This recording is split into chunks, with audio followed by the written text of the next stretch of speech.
But I was shocked as well to learn that alcohol is the third leading cause of preventable deaths in the United States. It is absolutely the norm to be a drinker in our culture. That as soon as I started to extract myself from the drinking culture, I began to realize how expected it was of me to participate in that culture. Anybody who drinks on a regular basis could benefit from getting curious about their relationship with alcohol. It's actually completely normative to become addicted to alcohol on some level. It's one of the 5 most addictive substances, physically addictive substances on the planet. Choosing my marriage over having children, changes the dynamic of a relationship. I never had any kind of an urge to procreate.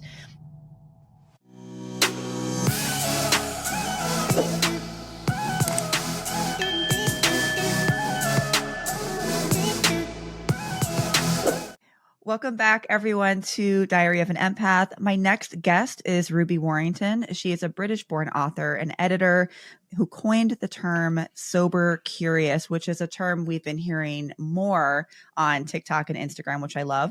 Her groundbreaking book and podcast have ignited a global movement, challenging our relationship with alcohol. But Ruby's influence extends beyond sobriety with her latest book, Women Without Kids, challenging stereotypes and celebrates autonomy, which we're going to get into all of that today. So Ruby, welcome to the show.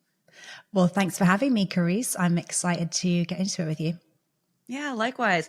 I came across your content originally because of the sobriety. And, this year I got sober curious, and not that I had an alcohol issue, but I think I'm just becoming more health conscious. But for you, when you think about all of the work that you've done, why does what you do matter? Why does it matter to you? And why does it matter to us? I think that, I know that a lot of us are living under layers and layers and layers of conditioning about who we should be, how we should feel, what we're allowed to feel, what we're allowed to be, et cetera, conditioning that comes from family of origin, comes from our religious programming, comes from the culture that we're raised in, comes from the content culture that we're saturated in all day, every day. And for me, I know that I feel the best when I'm able to kind of like really touch base with like, who am I underneath all of this conditioning, because so often that conditioning around particularly the sort of feeling rules, how I'm allowed to feel, how I'm allowed to behave, can find me getting really caught up in loops of behaviors, patterns that feel crunchy and just don't feel good. And so alcohol, the way I was using alcohol, and I think the way a lot of us use alcohol is very heavily conditioned, right? We live in a dominant drinking culture that you're not really encouraged to question unless you get unlucky enough to have a drinking problem. And we can get more deeply into kind of what that is. I think for a woman, somebody in a female body, there's a huge amount of pressure about motherhood being the only really valid path to follow with our lives. I always knew, even from childhood, that wasn't necessarily true for me, but experienced so much shame and self-doubt and otherness in choosing not to have children. And we were talking about it briefly before we got on, but even before these 2 books, I had an online magazine called The Numinous that was all about offering tools like astrology and tarot, kind of more mystical tools for self-awareness and tools for self-discovery in a very kind of modern, accessible way. And so those sort of tools in a way were my gateway into just kind of having a deeper understanding of who I really am on the inside, when all of the other noise kind of like drops away.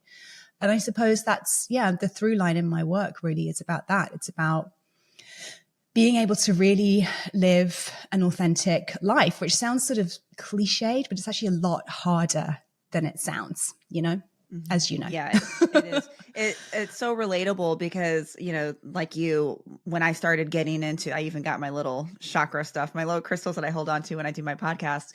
But, when I started getting into my spirituality, and everybody has their own unique journey, I'm by no means saying that you guys should get into a religion or spirituality to find your way. But I think for me, that's when I started to to challenge the conditioning that I've had throughout my lifetime. And I'm curious, when you said that, you mentioned conditioning, you mentioned your childhood. When you think about the way that you grew up and the messages that you were told, the belief systems that were put on you, what do I need to understand about your childhood to understand why you do this work? I had a very unconventional childhood. My parents separated when I was 1, but they maintained a relationship, and they had my brother when I was 3.5. My mum was really into macrobiotic food, organic food, like in the 80s when no one else was. Neither of my parents followed a traditional career path. My dad was a writer and a lecturer. My mum was a full-time mum, really, and then did multiple kind of odd jobs, kind of in the mental health realm. She trained to become a psychotherapist in her 60s. Neither of them really were very close to their families of origin. They were both kind of outliers, really, and sort of on their own path. And I think as a child, I felt so weird and so different and so other, because my family life didn't look like anything like my friends' family lives, right? I never invited people to my house. I was sort of deeply ashamed. And I think what they modeled to me was, you don't have to follow convention. You can do with your life what feels right to you, you know? They both broke a lot of patterns in terms of their families of origin. My mum especially, actually, and I talk about that in Women Without Kids and how that impacted me. So I think that it's funny. I was listening to a podcast yesterday, and this will come up quite often, actually, when I'll hear people talking about, like, people need this and people do that and women are like that. And I'm often just like, I don't relate to any of this. I'm such a weirdo. And in a way, I'm so grateful for that, because I've always felt very, very comfortable being in the out group.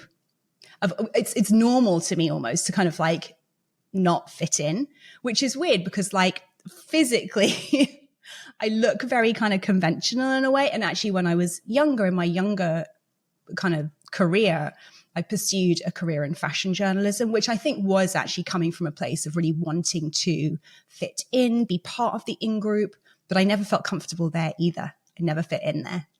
And walking this path, really investigating deeply through my work now, what it means to really live true to yourself. I feel so much more me, you know, and I'm so grateful that my parents and my upbringing kind of imbued in me, like I said, this idea that you don't have to follow the rules. Like my dad's an atheist. We never went to church. Like, I didn't have any of that to contend with. Neither of my parents put any pressure on me to have children, partly because, neither of them really had a relationship with their parents. It just wasn't sort of part of our family story in a way. And so, yeah, that kind of unconventional upbringing, I think, brings a lot to bear on the work that I'm doing now. Yeah, people are uncomfortable with the unconventional. And what I love about platforms like yours and the work that you do is it's challenging the unconventional and not being afraid to challenge what the norms are. So like when we think about sobriety, you mentioned, and I agree, that it's very normal in this society. It's become like, it's so normalized that we actually question the person who's not drinking. Like, oh, you don't want a glass of wine. Like, is everything okay? Are you pregnant? Are you sick? So for you, like, what was it that got you to the point where you were sober curious? And what does that mean? Like, how do you define sober curious? Yeah, well, exactly. As you just said, it is absolutely the norm to be a drinker in our culture. And actually very heavy drinking is very normalized as well, and particularly in the UK, where I'm from, and media, the industry that I learned to drink in kind of in my 20s, I was always what I would call an enthusiastic social drinker, but I never drank every day. I never drank during the day. I never drank on my own. I never needed a drink in the morning. Like, I never missed a day's work from drink. Like, I never experienced any of the problems from my drinking that we associate with problem drinking. And yet, as I reached my mid-30s, the hangovers started to just feel deeper and more kind of existential. Yes. And I started to feel that my anxiety levels were just, I was in a very high pressure magazine or newspaper job at the time, a lot of heavy deadlines, a lot of big responsibilities, but the anxiety I was experiencing was just kind of pretty off the scale. I wasn't really sleeping properly. And I remember actually, I write about this in the first book, Sober Curious. I got sent on an assignment to report on like a yoga retreat, like dream assignment. It was amazing. But it was also the first weekend that I hadn't had any alcohol for like a decade and a half at that point. And the difference in how I felt heading to work on the Monday or Tuesday or whatever after this weekend was just like night and day. And I had such a like, wow, maybe alcohol is actually having a more of an impact on my overall well-being, my mental and emotional well-being, as well as my physical well-being, than I actually realized, because the level of drinking that I was doing was on a par, if not less than, all of my peers, right? So that was when I really started questioning. And at that point, I started taking sort of longer and longer breaks. And as soon as I started to extract myself from the drinking culture, I began to realize how expected it was of me to participate in that culture, and how, unless I had a drinking problem, it was just going to be an anomaly that I would choose not to drink, you know? And so over a period of many years, I just continued my questioning around that. Why is there such heavy expectation here? Why do I feel like I don't fit in if I don't drink? Why is it sometimes really hard for me to say no? Why do other people have all these opinions about me not drinking? What is the true impact of alcohol? Even small amounts of alcohol. What's the true impact? And doing that research was what I came to term being sober curious. I was getting curious about what it would be like to live a sober life. I did go to a couple of AA meetings during that period to kind of tick that box for myself. But what I discovered there was what I expected, really. It just wasn't, I didn't hear my story being reflected. I heard people who were at the much more extreme end of kind of alcohol abuse, problem drinking spectrum. And that concept of a spectrum is something that I really bring through with the work of Sober Curious, this whole idea that your drinking doesn't have to be quote unquote that bad before you start questioning it, you know? And that I think anybody who drinks on a regular basis could benefit from getting curious about their relationship with alcohol. Like, how am I using alcohol? Why do I use it this way? What's the impact on me on all different levels, you know? So yeah, the term Sober Curious, I first came up with that and started using that term in 2016. I started hosting some public facing events, places to have these conversations, panel discussions, group meditations, group activities, all without alcohol, but not pitched as kind of for sober people. So I was like, who is this for? Well, these people they're sober curious. So that's kind of where that came from. Fast forward 8 years, and I think the latest statistics show that 1 in 4 Americans are now familiar with that term, which is just incredible, because to me, that shows how many people have been sober curious for a long, long time. And now we just have language that people can use to describe this questioning. Because I think anybody who's using alcohol on a regular basis, and by that I mean anything from kind of like monthly to daily, anyone who's ever experienced any level of negative impact from their drinking, and I would say that's probably about 100% of drinkers, will have asked some of these questions. Am I drinking too much? How much is too much? Does the fact I'm asking this mean I'm an alcoholic? Oh my God, what would that mean for my life? Should I stop? How do I stop? Like, these questions are very familiar. They're very normal. Like I said, I think that most regular drinkers will have asked themselves these questions, but it's been and honestly, I mean, I think it's because the subject of addiction has been so stigmatized, because the subject of mental health has been so stigmatized. The idea that to be experiencing mental health issues, that you might be medicating with alcohol, the idea that you might have become addicted to the substance being a sign of weakness. It's not weakness at all. It's actually completely normative to become addicted to alcohol on some level. It's one of the 5 most addictive substances, physically addictive substances on the planet. You know, but because it's legal, because it's so glamorized, because it's so socially acceptable, we don't really see it in that category. So this whole movement really has been about giving people permission to do their research, trust their own experiences, and sort of use what they learn along the way to inform their drinking choices going forward. Because I'm also not saying, hey, everybody needs to quit drinking. This is incredibly individualistic.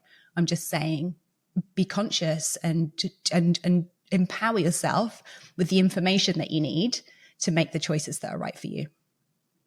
Yeah, it really is a movement. I mean, how incredible, and hats off to you for starting that, because the sober curious movement really has gotten huge. And now we have mocktails, and, this new generation, especially Gen Z, is really getting on board with that too, which I love. And like, shout out to like millennials and Gen Z. It's like we're really making waves and changes. And it starts with people like you having those conversations.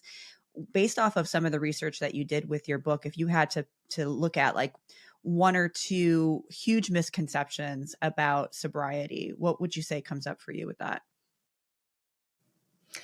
The first one is that you're going to be missing out if you quit drinking.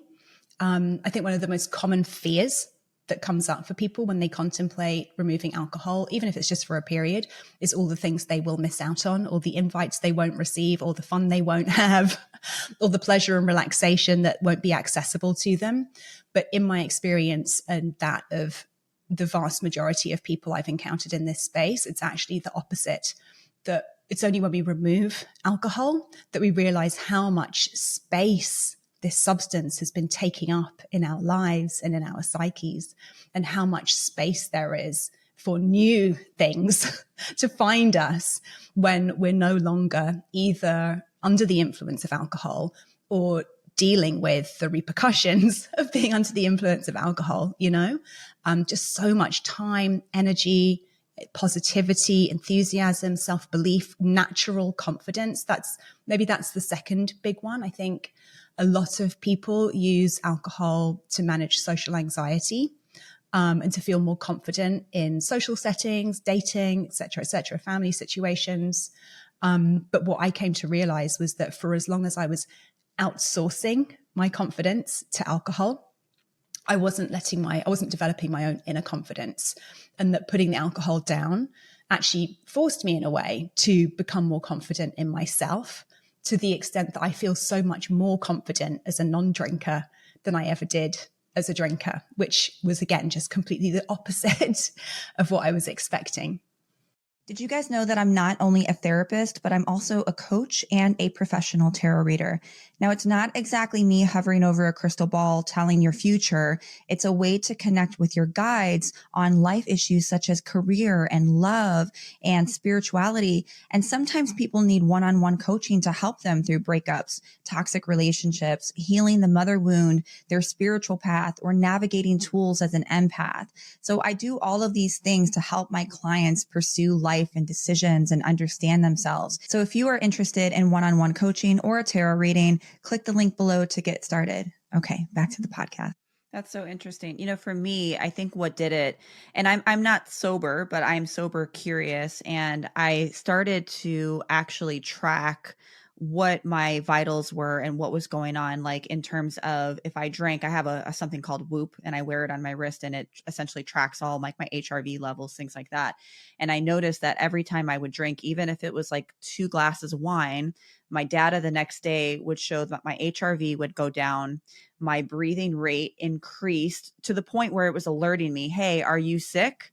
Or have you drank alcohol? Because your resting heart rate has gone up, like usually it's in the 50s or 60s. And it would go up to like the resting heart rate was like in the 80s if I would have like 2 glasses of wine. And when I started noticing and seeing the data on the impact on my body, I really started researching this more, and I'm like, okay, really no alcohol, no amount of alcohol is healthy for you. And I was receiving the message for so long that like a little glass of wine or two is not going to hurt you, right? It's actually healthy for you. I remember, I don't know how old you are, but I'm 38. And I remember when I was pregnant with my daughter, back then, the consensus from doctors, they would say when you get into like this trimester, it's actually healthy to have a glass of wine. And I look back at that now and I'm like, holy shit. Like the fact that we were told that this is actually something that's something that can be heart healthy, and we're now seeing the data that shows like, no, it's actually, there's no alcohol that's good for you. is just absolutely mind blowing. When I think about kids, I want to switch gears into this, because one of your books, you talk about how, I think you said in the book, I chose my marriage over having kids. What does that mean for you? Just to respond to what you said about the alcohol, yes, perhaps final word from me. And again, this is not about scaremongering, but I was shocked as well to learn that alcohol is the third leading cause of preventable deaths in the United States, because it's linked to so many long-term chronic health conditions. So I will just say that as my final word. Yes, there's no healthy level of drinking. It is a toxin. Yes, it can have a positive influence or a positive impact when we're using it, in terms of socializing and relaxation. But it would be so much healthier to find other ways to socialize, other ways to relax, So that's the final word I'm going to go on that. I agree. In terms of shifting into women without kids. So I got married when I was 27. I met my husband when I was 22, almost 23. We've been together for 25 years at this point. Wow. I also shared already that my parents separated when I was 1. So obviously I didn't have a kind of a model of a married parents for me when I was growing up. So that I never expected to get married. It wasn't necessarily an aspiration for me, but I met this person who was just very obviously my person pretty much as soon as we met. So we got married. We've been together now for 25 years. So in terms of choosing my marriage over having kids, I think there are a few things. I think I've always just been very aware that children changes the dynamic of a relationship. Now, perhaps even as a very small infant, I was aware on some level that my arrival had an impact on my parents' marriage, right? They were separated around the time I was 1. I've also seen many of my friends experience a bit of a rupture in their relationship when they brought a child into the mix. I've also seen other couples who it's been the most bonding thing ever. So obviously, again, this is another extremely individualistic path. But I think, so for me also growing up with not a lot of stability in my home, the fact that I had met somebody who gave me such a sense of belonging, home, security, I was just always very intuitively nervous about doing anything that would disrupt that. As far as I was concerned, he was the most important person in my life. This relationship was the most important relationship, and I wanted to really prioritize that. And I think I just instinctively knew that having a child would cause the dynamic shift in our relationship. So there's that. As I've got older and become more self-aware, as my husband and I have both quit drinking, and as part of that process, done a lot of kind of deep excavation into some of the deeper insecurities that we were medicating with our alcohol. And again, this is probably something I already intuitively knew. We both are incredibly highly sensitive individuals. We both have an incredibly low tolerance for stress, and we are not good in a crisis. Crisis situations are the things that kind of cause us to turn against each other. So the more we can minimize stress, crisis in our lives, the better. And as far as I can see, having children is kind of like one mini crisis after the other. And I think there are some people who thrive, in that situation, who love that just constant kind of what now? We're on it. And it never ends. And they kind of want it, right? They kind of love it. I've got friends who sort of love that. And I think in a way, my mum loved that as well, about being a mum.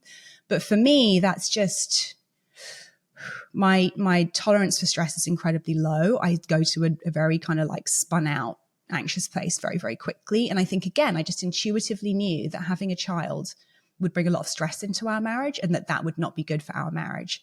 And then the final piece that I've been reflecting on since the book came out was that actually being married without kids, I've never really been a wife in a traditional sense, meaning that my marriage has never been subject to that kind of gendered division of labor that tends to happen even in 2024 when people have children. It's just sort of I mean, I do think there's biological capacity to this, like particularly in the early years, it's the woman, the female partner, who does the majority of the really hands-on caregiving work.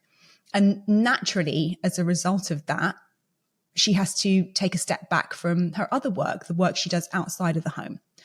In an ideal world, of course, there are so many mums who are trying to do both those things and also encountering huge volumes of stress as a result. But through not having children, my husband and I, we've always really felt like equals in the relationship. You know, there's never been that kind of male-female like gender division in a way. And I think that that is something I've always really valued as well. And I think that's really been beneficial to our union. I've never felt resentful of him for being able to have freedoms that I haven't been able to have.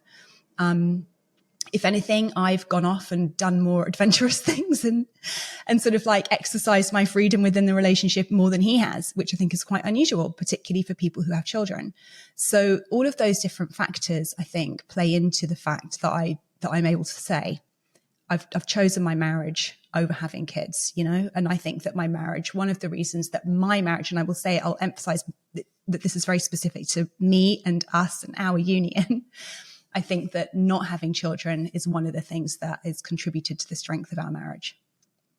I'm curious for you, you know, because I wonder if there's people listening right now that have had these thoughts and don't know how to bring it up to their spouse or don't know how to tell their family, like, listen, I don't want kids. You know, I don't want to be criticized. Moms are supposed to, or women are supposed to have a nurturing component.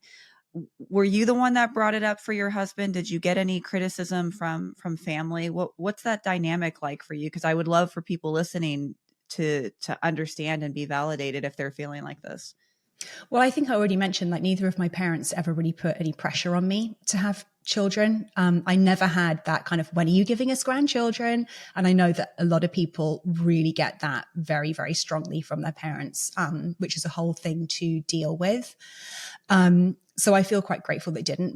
Both my parents individually, because I obviously have a separate relationship with each of them individually since they're not together, they both expressed some initial sort of sadness, not disappointment, but some sadness that we wouldn't have that experience together, I suppose. Me kind of interacting with them as grandparents. So yeah, I haven't experienced that. And in terms of with my husband, like I also mentioned, he had never envisaged being a father. And I write about this in my book, but I had a pregnancy scare very early into our relationship. We'd only been together for a few months. I was just turned 23, I think. And we kind of had to have the conversation really early in the relationship. I knew straight away. And I mean, this was in the late 90s in London, where, you know, I was able to get a termination, like no questions asked, free on the National Health Service. It was very early. So it was a very kind of unstressful situation. But we had to have the conversation then. And I hadn't necessarily made my mind up about whether I wanted children ever at that point. I knew it wasn't the right time, but being in that situation did help to crystallize the feelings that I'd always had, which were that motherhood was not my primary ambition. It wasn't something that I specifically wanted to work towards in my life. So we were able to, at that point, have really honest conversations about it. And he expressed similarly that he was 25 at the time, and he was like, I honestly never even thought about being a dad until this came up. Like, it just hadn't even entered my consciousness that might be something I would do with my life. So I think it was quite clear early on for both of us that it wasn't like a goal. Now, this didn't stop me throughout my 30s trying to convince myself to want to be a mother, and almost trying to convince him to try to convince me, you know, try to kind of like get him on board of like, but this would be fun, wouldn't it? But this would be an adventure, wouldn't it? But we'll regret it if we don't do it, won't we? And so we had multiple conversations about it throughout our 30s, I suppose. And the result of those conversations was always us coming back to this same place of, it doesn't feel 100%. And you know what? This is probably the most important decision that a person can make. It's one of the only decisions that a person can't unmake. And if we're not 100%, then maybe no. If in doubt, don't.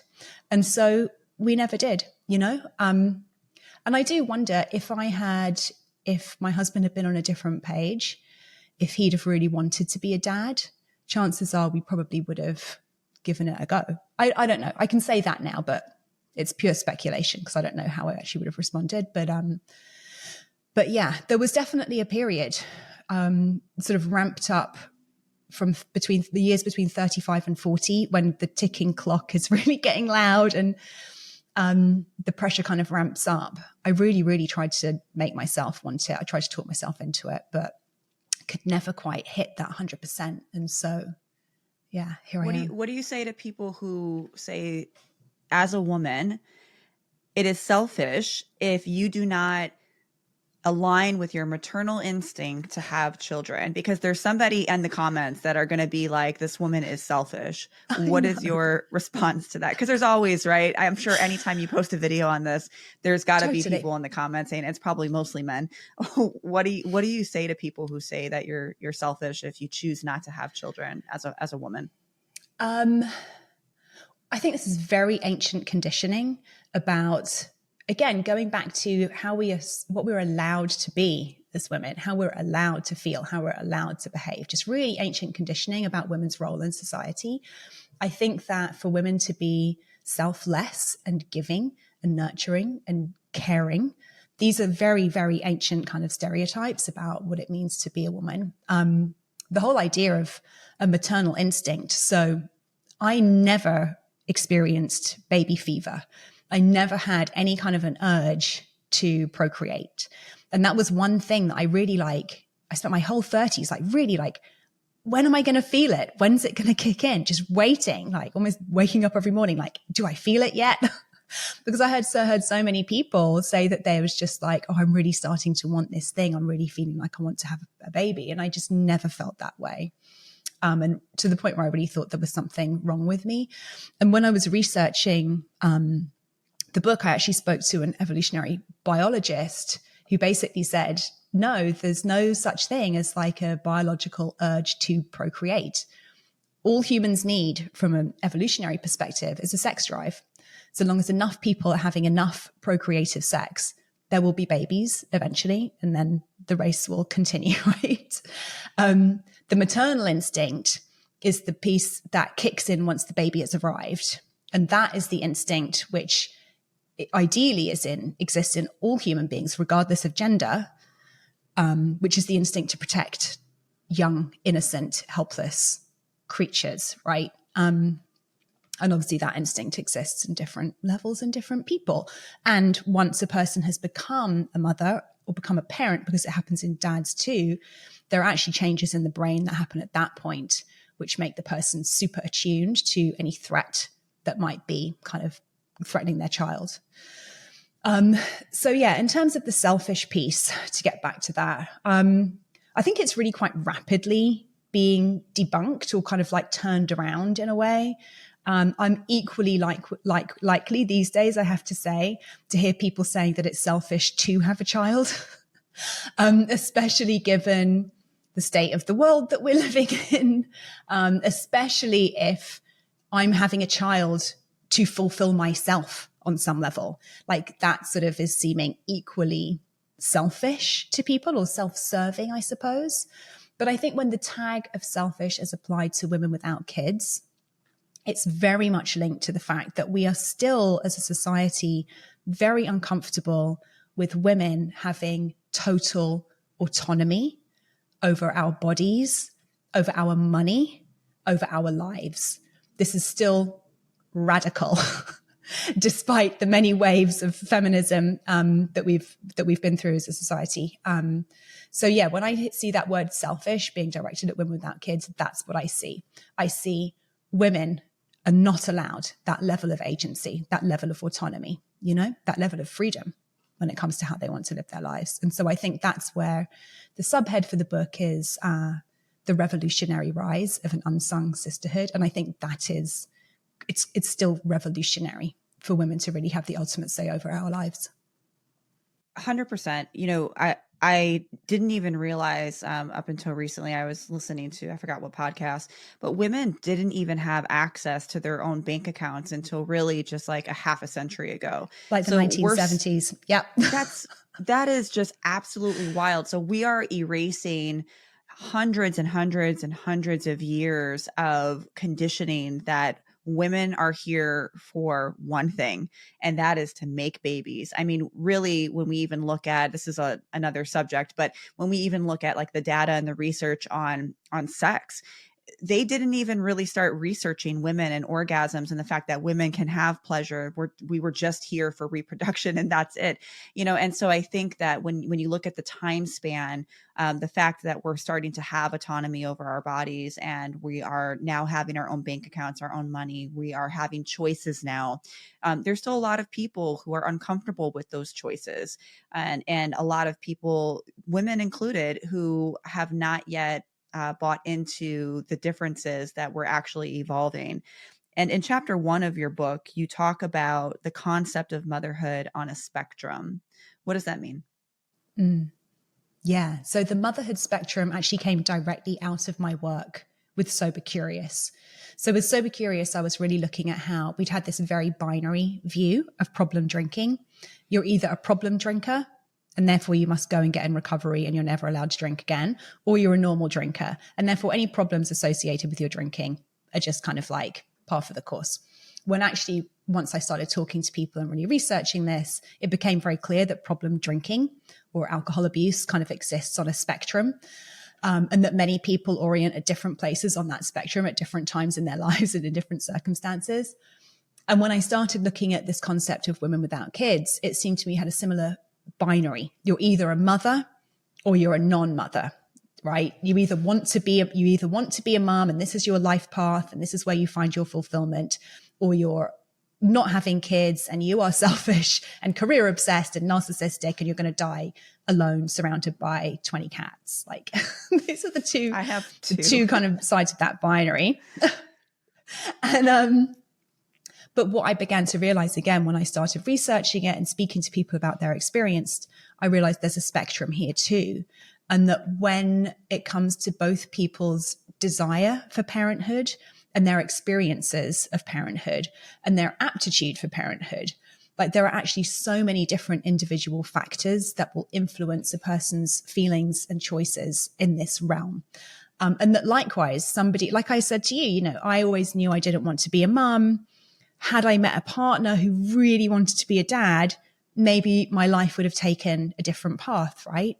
And so the idea of the motherhood spectrum just kind of says that anybody, and again, regardless of gender actually, their feelings about parenthood, their feelings about being a parent, their experiences of parenthood might orient at different places on a spectrum throughout their lifespan. And so, I was really looking at how, again, this is an incredibly individualistic path, which has had a very kind of set, there's been a very set kind of path that we're supposed to follow in this area, when actually everything from our basic personality to the family we're born in, to the culture we're raised in, to the religious programming we have, to our finances, our skill set, our relationship status, our ambitions, all of that stuff will factor into how we feel about becoming parents, because actually becoming a parent will influence all of those different areas of life. And so, the motherhood spectrum encourages people to really dig deeply into all of the different things that have influenced how they feel about having children. Because the book is not just for people who've chosen not to have children, like child-free by choice. It speaks very much to what is probably the largest cohort in this area, people who identify as being childless by circumstance. So had things worked out differently, had they met the right co-parent, a partner that they wanted to do this with, had they reached a different point in their career by the time they were 40, whatever, were they financially in a different situation? If they had more support from family members, etc.? Were there free universal healthcare, free universal childcare, just to throw those small factors in there? Under different circumstances, they might have had children, but given the circumstances of their lives, it hasn't been the right decision for them, And I'm kind of saying that might feel painful, yes. And you're still always making the right decisions for you, So no shame in that. This is not because of something you did wrong. You've always been making the right decisions for you. I love the gray area in that, not just the black or the white. I'm going to be honest, like if I didn't have my daughter when I did, I didn't plan to get pregnant. I was in the military. I was in the Marine Corps. I got pregnant by a guy that wouldn't have been the healthiest. No, that's another story, but we were married and 6 years later, but if I didn't have her, the thought of having kids never came in my mind. Now I love being a mother. She's my entire world, but I never feel like I fit in with my friends. And I'm going to tell you why. All of the people I went to college with have like 2, 3, sometimes going on 4 kids. They're married. They're having this family lifestyle. And I don't relate. I don't want any more kids. I'm done having kids. I'm very single. I don't want to date. One of the first questions I have to ask when I'm potentially dating somebody is, do you want children? Because if you do, I'm not going to give that to you. So I need to tell you that right now. I absolutely know for sure that I physically do not want to get pregnant. I don't want to lose my sleep, but I don't mind a blended family. And so there are tons of gray areas with this, but I always feel so awkward because when I see like my friends posting pregnancy pictures or baby pictures, I know, don't come at me for this, you guys, but I'm always like, ew. I know so bad. I love kids, but I just want to give them back. But it's weird because when I had my daughter, it was a beautiful experience for the most part, besides the throwing up and the gross stuff. I didn't like being pregnant. I loved when she was able to start communicating, but I did not have those experiences that I thought was going to be very maternal. Now she's almost 16. She's my best friend. I love her. But I just never found myself fitting in with that. So I can see what you mean. And I can empathize and understand the feeling of not quite understanding or not quite fitting in or not feeling like you're in alignment when society tells you that you should be. The book is also for mum. Like my publisher was very specific. Can you also speak to mums who might not feel like they're a mum, or who might not feel like this is the ultimate role, this is where they have found all their whose experience of motherhood might not fit, again, those very narrow kind of prescribed sort of criteria about how you're supposed to feel and experience being a mother. And so I really appreciate you sharing what you did, because I think I can guarantee there are people listening to this who feel the same way, and I think this book is also for women who want to stay connected to and remember who they are without their kids.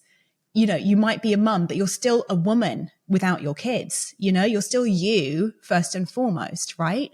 You don't have to lose your identity and selflessly give your whole life to your children. That doesn't make you a bad mother, Isn't it wild though that you're looked at as selfish if you're a mom and simultaneously have individuality outside of the role as a mom or a wife, or if you only have one kid? Yeah.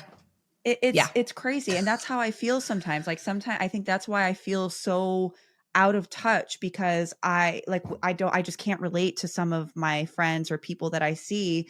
And it's nothing wrong with that if that works for you, right? If you love that and you're happy with your life, like do you.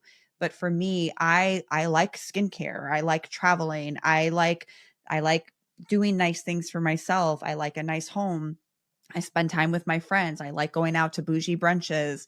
I'm 100% invested into my daughter, but I know who I am outside of the identity of being a mom. That is a part of me. It is not the whole part of me. I'm also a podcaster. I'm a therapist. I have all of these other parts, and that's a very small fraction of who I am. And I feel like some people think that if you're not investing your all and your 100% into motherhood or into your marriage or both, that it's like, how dare you? And I can't relate. Any woman who is creating a life with herself at the center of it, who is making choices based on primarily her own happiness and well-being will be called selfish. And that's what's so messed up. And that's where there's still so much work to be done in terms of, I don't know, I kind of hate the word empowering, but like there's so much work still to be done in terms of dismantling this very ancient conditioning about how we are supposed to be as women and men. I mean, men, there's all sorts of similar conditioning that men experience in terms of what it means to be a man, you know, like for men, you're weak and pathetic if you'd rather not work and stay home with your kids. You're not a good provider, you know, which is equally, I think, damaging to people's psyche and people's lives. Oh, that's a good point too. So how do we start to dismantle this internal misogyny? If people are listening to this and they want to start to also create that change or explore some of these these concepts of sober curious, of maybe not wanting to have kids or not wanting to have more kids, how do we make this societal shifts individually? Where do we start with that? Well, I think having honest conversations where we sort of almost make a pact up front not to leap in with judgments and blame and shame is a really great place to start. You know, I've had some fantastic conversations with my mom friends where I've just been like, because I always used to get the questions, but why don't you want kids? But why don't you want kids? As if like, because that's really weird. You definitely should. Turning that around to some of my mom friends, why did you want kids? It's actually been so illuminating, and it's been really helpful in terms of both of us, I think, understanding each other better and understanding each other's path and understanding each other's lives. And it's just been really, really wonderful. So just having conversations, like when I wrote the book, a lot of the promo I was doing initially was like, buy this book and read it with a friend, read it with your non-mom friends. So you can talk about this thing that you're probably carrying around in your head, but never have an outlet to talk about. But read it with your mum friends too. Oh, and if you're feeling really brave, read it with your mother, you know? That's very brave. And just see, because it's a real conversation starter of a book. And I really thought that having people read it in conversation with other people would be really, really helpful. So that's one thing. But I think equally really important, and this can be applied to any area of life, but particularly where there's anything this sort of like taboo, is start to notice where you have judgments. Start to notice where you find yourself thinking, selfish cow, or how dare she, or where you start feeling kind of like envious around person's choices or wanting to put someone down, and just ask yourself, is that me? Do I really think that? Or where's that reaction coming from? And just start to cultivate awareness around where those same kind of prejudices and judgments exist within you. Because if you're a human being, you have prejudice. Like it's so ingrained in all of us, right? And I think we're in a moment culturally where actually we are finally starting to realize how damaging that can be, and how the more we can kind of like respond to people and individuals and things happening in the world rather than just kind of react from that place of like, but this, but that. Well, no, but wait, but why? You know? And then lastly as well, I do think a lot of envy and a lot of vitriol and a lot of those kind of spiky, nasty comments can come from a place of envy. You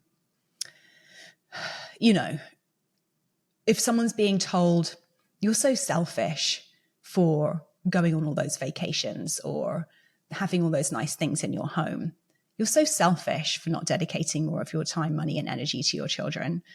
Perhaps there's a slight kernel in there of like, because I can't have those things because for whatever reason, I haven't been able to have that same level of autonomy and agency and freedom in my life.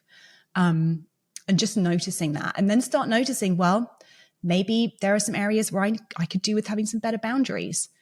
Maybe actually what this is showing me is that it would be healthy for me to be a bit more selfish and prioritize some of my own needs before giving all of myself to others from a place where I'm already kind of empty and burnt out. So yeah, there's a lot of, for people who are, I mean, I'm sure people who are listening to your podcast are pretty self-aware. So I think this is the inner work that we can all be doing to start dismantling a lot of these stereotypes. Yeah. And, that just makes me think of even myself. Like I have to remind myself sometimes that there are people that don't have the luxury to go on a vacation to Italy because they got 5 kids or 4 kids, and that's like really expensive versus me, I only have 1.